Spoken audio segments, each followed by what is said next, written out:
Hi, future millionaires. Welcome to my YouTube channel, Damodaran MIT 2.0 Wealth Creation Made Easy.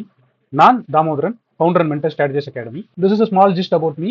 Mostly என்னை பற்றி நிறைய பார்த்துருப்பீங்க, நிறைய கேள்விப்பட்டிருப்பீங்க. அதனால we are just keeping this point. நீங்க இதான் ஃபர்ஸ்ட் டைம் நம்மளோட யூடியூப் சேனலை பார்க்குறீங்க அப்படின்னா ஸ்க்ரீனில் தெரியுற QR கோடை ஸ்கேன் பண்ணி மறக்காம ஃபாலோ பண்ணிக்கங்க. நம்மளோட டெலிகிராம் கம்யூனிட்டியில் நீங்களும் ஒரு மெம்பராக இருக்கணும்னு நினைச்சீங்கன்னா இந்த QR கோடை ஸ்கேன் பண்ணி ஜாயின் பண்ணிங்க. நம்மளோட வாட்ஸ்அப் கம்யூனிட்டியில் மெம்பராக இருக்கணும் அப்படின்னா இந்த QR கோடை ஸ்கேன் பண்ணீங்க, பிஏ மெம்பராக இருக்குங்க. Stay connected. Hi friends, good evening.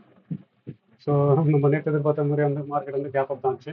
So அதுக்கு எனக்கு என்ன நடந்தது அப்படின்றத நம்ம இங்கே பார்க்கலாம். ஸோ காலையில் பார்த்தீங்க அப்படின்னா கேப் அப் ஆகும்போது நானுமே வந்து ட்ரேட் பிளான் ஃபார் த டே வந்து சொல்லியிருந்தேன். அதில் நான் தான் சொல்லியிருந்தேன், ஏன்னா ஃபஸ்ட்டு 15 மினிட்ஸில் வந்து இந்த செல்லிங் ப்ரெஷர் வந்து அந்த கேண்டில் இருந்ததுனால ஸோ வந்து கீழே வரும் அப்படின்னு சொல்லிட்டு அதே மாதிரி பொறுமையாக கீழே வந்துச்சு.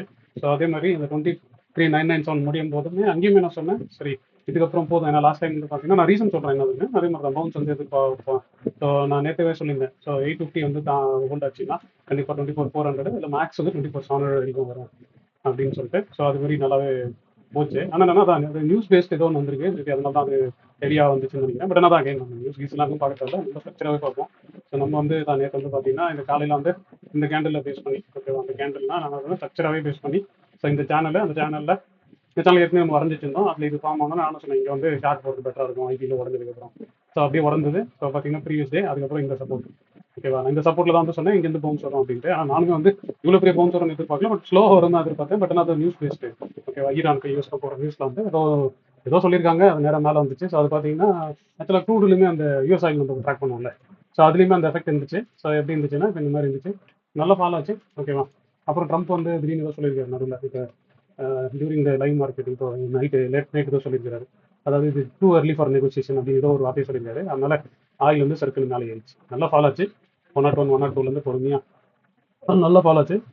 அப்புறம் ட்ரம்போட ட்வீட்டை பேஸ் பண்ணி திரும்பி வந்து அது 95 96 அந்த ரேஞ்சில் வந்து நின்றுச்சு. ஸோ இப்போ அகைன் அதே மாதிரி தான் மார்க்கெட்டாக பார்த்தீங்கன்னா, மார்க்கெட் நான் 2-3 நாளாக சொல்லிட்டு இருக்கேன், சொல்லு நியூஸ் பேஸ்டாகவே போயிட்டே இருக்கு அப்படின்னு சொல்லிட்டு. அதனால நியூஸாக ஃபாலோ பண்ணுறவங்க நியூஸாக ஃபாலோ பண்ணுங்க, இல்லை ரிஸ்க் மேனேஜ்மெண்ட்டாக ஃபாலோ பண்ணுறவங்க எந்த ரிஸ்க் மேனேஜ்மெண்ட்டாக ஃபாலோ பண்ணுங்க. இப்போ என்ன நடக்கும் அப்படின்னா, இப்போ திரும்பியும் பார்த்தீங்கன்னா இந்த முக்கியமான இடத்துல நிற்குது மார்க்கெட்டு. ஸோ அகைன் பார்த்தீங்கன்னா இது எல்லாமே ரெசிஸ்டன்ஸில் தான் இருக்குது, ஓகேவா, கிட்டத்தட்ட ரெசிஸ்டன்ஸில் தான் இருக்குது. இந்த ரெசிஸ்டன்ஸ் நீங்கள் எப்படி பிளான் பண்ணலாம் அப்படின்னா, இந்த ரெஃபரன்ஸை நான் வந்து என்ன சொல்லுவேன்னா, நீங்கள் சும்மா திரும்பி ஒரு சேனலே போடுங்க. ஸோ ஒரு சேனலே போட்டோம்னு வச்சுக்கோங்க. ஸோ இப்போ இதுக்கும் இந்த சேனலில் போட்டேன், ஓகேவா. ஸோ இப்போ இந்த மாதிரி வைக்கலாம், ஒன்று இது வைக்கலாம். செகண்ட் சேனல் வந்து ஏற்கனவே இந்த ட்ரெண்டில் இருக்குது, ஓகேவா. இந்த ட்ரெண்டில் போட்டு இதில் வைக்கலாம். ஸோ மேக்ஸிமம் வந்து எனக்கு தெரிஞ்ச எனக்கு ஒரு நாளைக்கு கேப் ஆகும் இல்லைன்னு தெரியல, வந்ததுன்னா பொறுமையாக இது வரைக்கும் வரும். ஸோ நான் தான் சொல்லியிருந்தேன் 24,400. ஆனால் அதான் பொறுமையாக நான் வந்து இந்த சேனலை டார்கெட் பண்ணி பொறுமையாக வரும்ன்றது தான் ஐடியா வச்சுருந்தேன். அது ஸோ நான் வந்து இந்த டார்கெட்டை பேஸ் பண்ணி தான் சொல்லியிருந்தேன். ஆனால் அந்த நியூஸ்னால அது நேரம் ஒரேடியாக வந்துச்சு. ஆனால் இப்போ இது வந்து குஷனாக வந்து பார்த்தீங்கன்னா எனக்கு தெரிஞ்சு மேக்ஸிமம் குஷன் வந்து இப்போ இன்னொரு 100-150 பாயிண்ட் வரைக்கும் வரும்.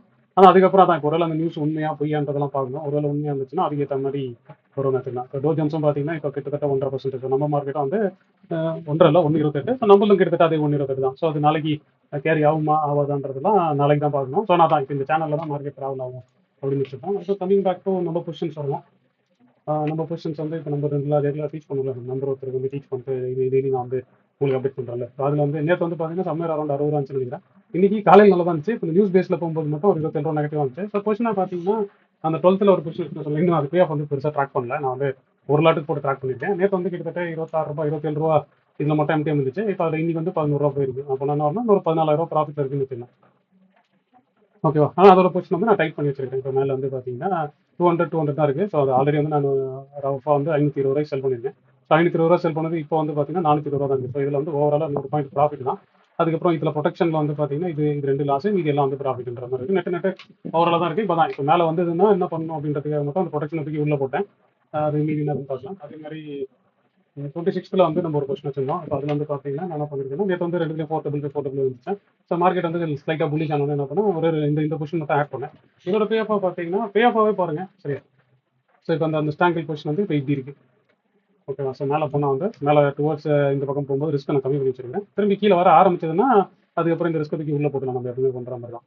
ஸோ உள்ளே போட்டு இது ரெண்டுத்தையும் ஒரே ரிஸ்க்கை வச்சுட்டு வெயிட் பண்ணலாம் அப்படின்றது தான். அதே மாதிரி அந்த ஜூன் ஸ்டார்டில் வந்து நேற்று தான் வந்து ஃப்ளாட்டாக இருந்துச்சு, ப்ராஃபிட் வந்து கண்ணில் காமிக்கிற மாதிரி இருந்துச்சு. இப்போ இன்னைக்கு வந்து மூவ் ஆகி இப்போ பார்த்தீங்கன்னா 3000 நெகட்டிவ் இருக்குது. ஸோ இது ஜூன் ஸ்டாங்கிள்ன்றதுனால இது நம்ம ஒன்றும் பெருசாக கான்செப்ட் பண்ணி வேண்டாம், அது பொறுமையாகவே டைமுக்கு பண்ணலாம். இப்போ செல் பண்ணது வந்து 600 பண்ணது 600 இருக்குது. இப்போ 300 பண்ணது 225 வந்துச்சு. ஓகேவா? ஸோ இப்போ இதில் வந்து ஓவராலாக ப்ராஃபிட் தான் இருக்குது. இது ஸ்டார்டிங்லேருந்து நெகட்டிவ் வந்ததுனால இது கொஞ்சம் கொஞ்சமாக ரிக்கவர் ஆகிட்டு வருது. ஸோ நம்ம இது பார்ப்போம். அதே மாதிரி நம்ம எப்பவுமே என்னோட ஆலோசனை பார்ப்போம்ல, அது வந்து நேற்று வந்து 21 ரூபா இருந்துச்சு, இன்னைக்கு வந்து ஒரு 9,000 இருக்குது. இதில் வந்து பார்த்தீங்கன்னா ரிலையன்ஸ் இருக்குது, நிஃப்டி இருக்குது, இந்த 12% இருக்குது. ஸோ அதெல்லாம் எல்லாம் சேர்ந்து கம்பெனியில் தான் இருக்குது. நான் எப்பவுமே ஸ்ட்ராட்டஜியாக தான் பார்க்குறது, அது காசை தான் பார்க்குறது. இன்னைக்கு எம்டிஎம் பார்த்தீங்கன்னா இது 9,000 ரூபா. அதே மாதிரி நம்ம இந்த ஏற்றம்ல வந்து ரீசெண்டாக கொஞ்சம் கன்சர்வேட்டிவாக போட்டுருந்தோம் லோன் அமௌண்ட் பேஸ் பண்ணி. ஸோ அதோட பொசிஷன் இன்னைக்கு பார்த்தீங்கன்னா நேற்று 34 ரூபா ப்ராஃபிட் இருந்துச்சு. இப்போ இன்னைக்கு பார்த்தீங்க அப்படின்னா இன்னைக்கு வந்து கிட்டத்தட்ட நெட்டுக்கு வந்து 18 ரூபா. இப்போ அதில் என்ன என்ன பண்ணியிருக்கேன் அப்படின்னா, இப்போ இந்த 12th மே பார்த்தீங்கன்னா இந்த 12th மேல வந்து நான் ஆக்சுவலாக கொஞ்சம் பொசிஷனெல்லாம் ஷிஃப்ட் பண்ணி போட்டேன். இப்போ இந்த பொசிஷன் வந்து ஆக்சுவலாக ஆமாம், இந்த பொசிஷன் வந்து நான் செல் பண்ணி வச்சிருந்தேன். இதை வந்து நான் பை பண்ணிட்டேன். ஓகேவா? 193 கட் பண்ணிட்டேன். என்ன வச்சிருக்கிறேன்னா செல்லாக பார்த்தீங்கன்னா இப்போ 23,800 செல் வந்து 24,550. ஆனால் அந்த 24,550 நான் வந்து செல் பண்ணது வந்து இதை புக் பண்ணிட்டு இது ஒரு 62 ரூபா ஒன்று தான் செல் பண்ணேன். அது பே ஆஃபாக பார்த்தீங்கன்னா இப்போ இந்த பொசிஷன் வந்து நேற்றுலேருந்து 7,500 நெகட்டிவ்ல இருக்குது. ஓவராலாக பார்த்தீங்கன்னா இந்த 12th பொறுத்த வரைக்கும் அது பே ஆஃபாக பார்த்தீங்கன்னா ட்ராக் பண்ணி வச்சிருக்கேன். பே ஆஃபாக பார்த்தீங்கன்னா இங்கே இருக்கு. ஸோ பே ஆஃபாக பார்த்தீங்கன்னா இது நேற்று வந்து ஆமாம் நேற்று தான் நல்ல ப்ராஃபிட் இருந்துச்சு. சரியா? கிட்டத்தட்ட வந்து எப்படி பார்த்தாலும் வந்து 8,000 ரூபா 9,000 இருந்துச்சு இந்த ப்ராஃபிட். இப்போ பே ஆஃப் வந்து நான் இப்படி வச்சிருக்கேன். ஸோ நல்லா வைடாக போட்டேன். இதில் பார்த்தீங்கன்னா தெரியும், இது நல்லா கரைஞ்சிச்சு. ஓகேவா? 130 ரூபா பண்ணது வந்து எல்லாம் நல்லா கரைஞ்சிச்சு. 24 ரூபா இருக்கிறதுக்கு இப்போ இந்த பக்கம் வந்து இந்த 160 ரூபா பண்ணது 138 ரூபா போயிடுச்சு. அதான் இதுக்கப்புறம் நாளைக்கு என்ன நடக்குதுன்றதை பார்த்துட்டு ஸோ இப்போ இந்த ஒயிட்னஸ் மட்டும் வச்சிருக்கேன். ஓகேவா?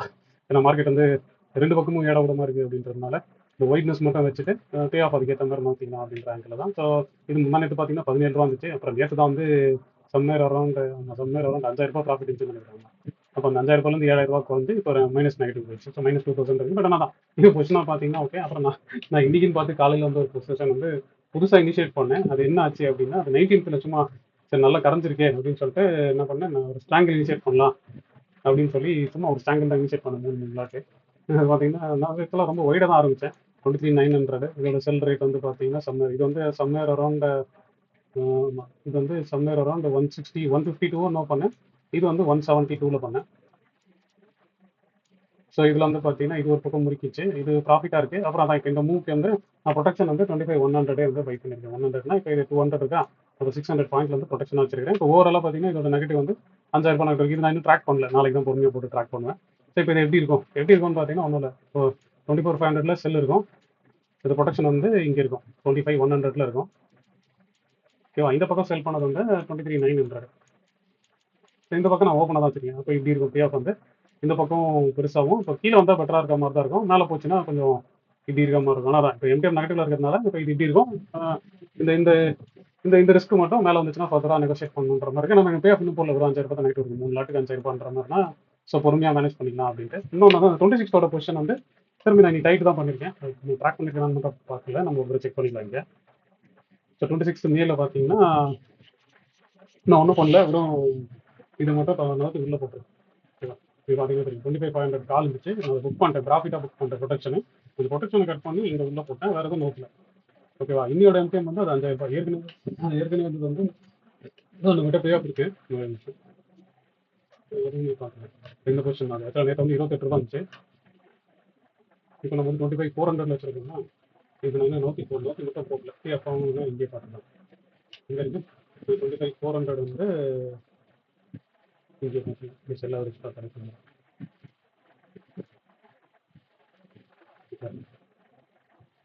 இப்போ செல் ஆவரேஜ் வந்து 32ல பை பண்ணிட்டேன், 37ல புக் பண்ணிட்டேன். 25,500 வந்து செல் ஆவரேஜ் வந்து 37 37.6 வந்து நம்ம 37லேயே புக் பண்ணிடலாம். இது வந்து 37 நம்ம ரிஸ்க் வந்து அந்த பக்கம் மேலே போகிறதுனால அதை டைட்டாக பண்ணணும்ல. சொன்னால் என்ன பண்ணிட்டேன் 25,100 25,200 25,200 வந்து நான் பை பண்ணதுக்கு 83 வச்சுருக்கேன் டோக்கன் கழிச்சு. சரி, இப்போ இதுக்கப்புறம் மேலே போனால் வந்து அது அந்த பக்கம் வந்து நல்லா தான் இருக்கும். ப்ராஃபிட்டாக வந்து கம்மியாக, ரிஸ்க் வந்து மேல் சைடு வந்து கம்மி இருக்குது. சாரி, 3 பை பண்ணிடுவோம். ஓகேவா? இப்போ இப்படி ஆயிடுச்சு. சரி, மேலே வந்து இந்த சைடு ரிஸ்க்கை நெகோஷியேட் பண்ணிட்டேன். இதுக்கப்புறம் மேலே போதா போலையான்றதை பொறுத்து இந்த ரிஸ்க்கை நெகோஷியேட் பண்ணிட்டேன். ரிவர்ஸ் ஆச்சுன்னா மட்டும் திரும்பி இது இங்கே போட்டுருவேன் தான். இப்போ நேற்று வந்து 28 ரூபா, நம்ம சம்மர் அரௌண்ட் 28 ரூபா வந்துச்சு. அது இன்னைக்கு எம்டிஎம் வந்து பார்த்தீங்கன்னா 5,500 ரூபா குறைஞ்சிருக்கு. பட் ஆனால் பே ஆஃப் வந்து அப்டேட்டட் தேவைப்படுது. இந்த மாதிரி தான் நான் இதெல்லாம் ட்ராக் பண்ணிட்டேன். இது நம்ம இல்லை ஓகே இது அப்டேட் பண்ணிட்டேன். ஸோ நாளைக்கு வந்து பண்ணிக்கலாம் இது நடக்குது. ஸோ ஃபர்தராக மேலே போதா இல்லை நோட்ஸ் போதா அப்படின்றது மட்டும் பார்த்து அதுக்கு மாதிரி பிளான் பண்ணிக்கலாம். அதான் நான் திரும்ப எதாவது சொன்னேன், நியூஸ் பேஸாக இருந்தாலும் நான் சொல்கிறேன், நியூஸ் பேஸாக பிளான் பண்ணிங்கன்னா ரிஸ்க் மேனேஜ்மெண்ட் மட்டும் ஃப்ரீயாக வச்சுங்க. சரி எனக்கு ஏற்கனவே இந்த அக்கௌண்ட்டை பொறுத்த வரைக்கும் உங்களுக்கு நல்லா தெரியும். நான் வந்து இப்போ ஆல்ரெடி புக் பண்ணியிருந்தேன், நேற்று புக் பண்ணியிருந்தேன். கிட்டத்தட்ட பார்த்தீங்கன்னா நேற்று வந்து 78 ரூபா இருந்துச்சு. ஆனால் இப்போ ஓவராலாக இந்த அக்கௌண்ட்டில் வந்து நான் 15 lakhs வச்சு ஓட்டிங்க. 15 lakhs கூட சம்மர் அரௌண்ட் 13 lakhs தான் நான் போட்டேன். ஓகேவா, அந்த 13 lakhs ஆல்ரெடி 64% இருக்கு. பட் ஆனால் தான் இப்போ இந்த பொசிஷன்லாம் சேர்த்து தான் இந்த பொசிஷன்லாம் சேர்த்து தான் நான் எப்போ புக் பண்ணுறோன்னா அப்போ தான் அதுக்கு ஆஃபராக பார்த்தேன். அது வரைக்கும் நான் ஜஸ்ட் ப்ராசஸாக மட்டும் தான் பார்ப்பேன். அதுதான் நான் வந்து சொல்கிறேன். ஸோ அதே மாதிரி வீக்கெண்ட் வந்து பிளான் பண்ண போகிறீங்கன்னா சார் பிளான் பண்ணிக்கலாம். நான் பற்றி இருப்பேன். ஸோ வீக்கெண்ட் நியூஸ் வந்து ஏதாவது சைட் வந்து பேச அப்படின்னு அதனால நீங்கள் என்ன பேசணும் தெளிவாக வச்சுங்க.